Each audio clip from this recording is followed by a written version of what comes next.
Hey, what's going on, guys? Hex here, and today we're taking a look at the Super 7 Masters of the Universe Classics Filmation Man-at-Arms. Alright, you get the figure and 3 weapons here. So you get the mace, the little blast that comes out of his wrist, and also this little, God, I forget what it's called. It's been a while since I watched the cartoon, but this little gun thing, I forget what it does. But anyways, a little 360 of him, and really liking this guy. Was talking to buddy Rick or Shattered Glass Jazz, and he was, he's collected the Masters of the Universe Classics, since they started, and he was telling me to get a version like this that is completely accurate, that you had to kind of piece together like 3 different Man-at-Arms. So finally, we get one where you can just buy this one figure, and you're set. So it's kind of like an ultimate Man-at-Arms, I guess, if you wanted to say that. But anyways, let's take a look at the weapons here. So obviously you can hold this mace or club, whatever you want to call it, in the hand, or either hand if you wanted to. Not really a whole lot to it other than the fact that it's just painted this kind of orangish yellow or burnt orange. I don't know what color you call this, but either way, it looks pretty cool.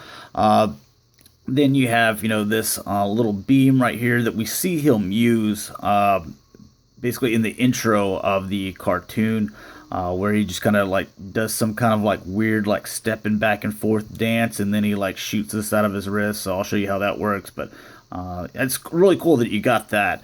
And then you have this thing here, which again, but I forget what it's called. But if you guys in the comments know, you can put it in the comments and let everyone else know. So. But it's just all this one solid color here, so nothing much to it.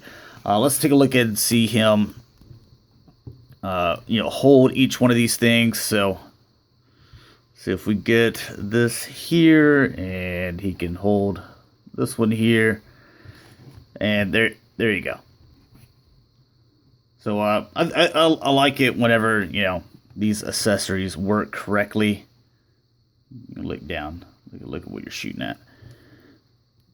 Got accessories with some figures before to where they don't work in both hands the way that they're supposed to. They're just gonna throw ins, I guess. But yeah, that looks pretty cool. So if you wanted to display him on the shelf like that, then you have that option.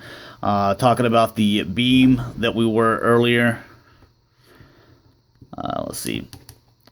You can see this hole here, and apparently it wasn't big enough when they first initially did it, so they went back to the drawing board and redid it so that you can fit this in here. And let's see, what was that pose like? I'm trying to remember didn't he have like one foot like this and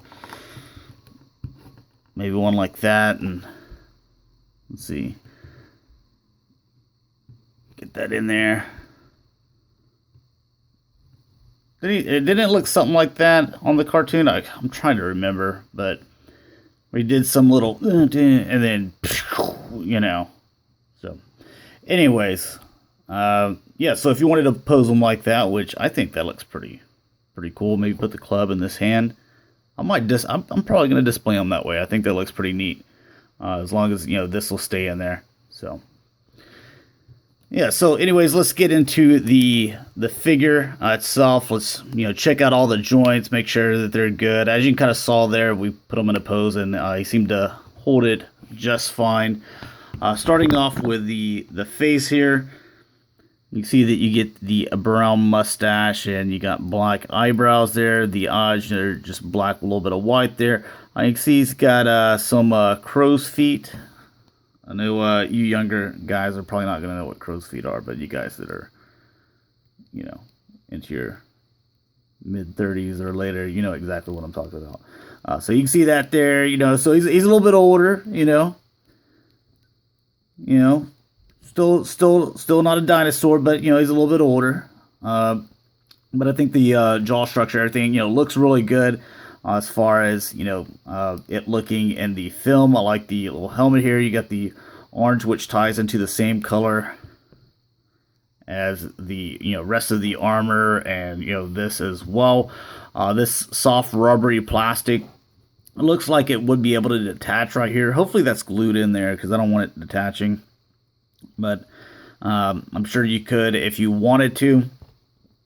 soft rubbery plastic here at his little, cloth underwear or whatever.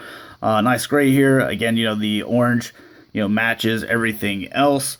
As far as his armor goes, this is or the arms part right here. This is just molded onto the figure, so it's not a separate piece. So that's the way that the mold is.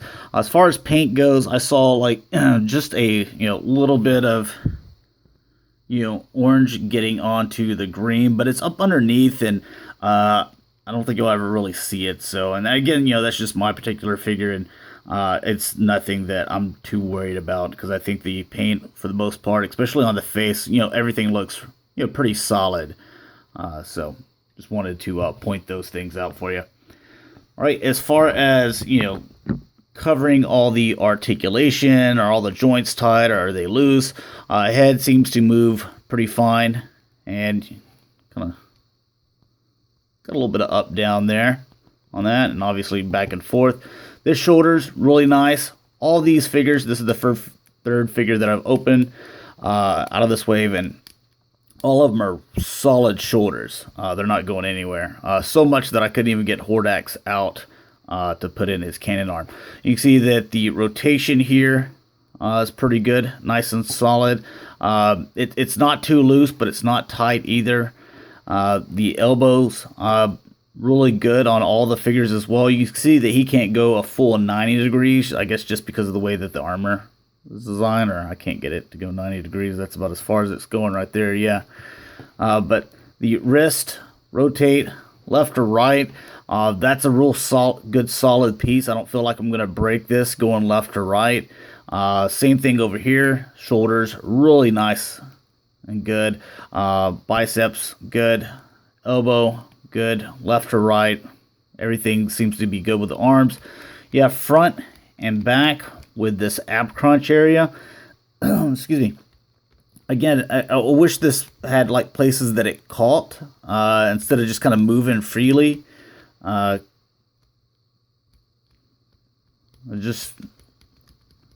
just moves too freely. I don't like that. So I wish it just had little places that it caught, so you knew that like once you put it there, it's gonna stay there, pretty much like all the rest of the joints. Waist is nice and tight there. Legs going back and forth, in and out, seems to be pretty good. They're staying in place. The thigh cut seems to be nice. And knees are excellent. And you can see that like these have places that they catch. So you got the 1, 2, 3, and 4. So 4 places that you can put on the knees. Then you have the boot rotation here. So both of those really nice. And then you have the feet going back and forth. These again, it seems like they're supposed to be catching on something, but it's I'm just going through them really easily. So it's something that I think that none of the figures have been as good as Hordak so far, to where like he has a set place to where it just catches really good. This foot's pretty decent. This one's moving a little too freely. This one does have the feet where they can go, kind of slide left or right a lot better, to where Triclops, he had some issues with that, to where they wouldn't hardly even move at all. So as far as man-at-arms, I think as far as joints go, he's probably one of the better ones that we've come across so far. So anyways, wanted to just show you guys that I'm definitely going to be putting those 2 accessories with them, just because I forget what this thing's even called. But anyways, thanks a lot for watching, guys. Hopefully you enjoyed, and I'll talk to you guys later. Peace.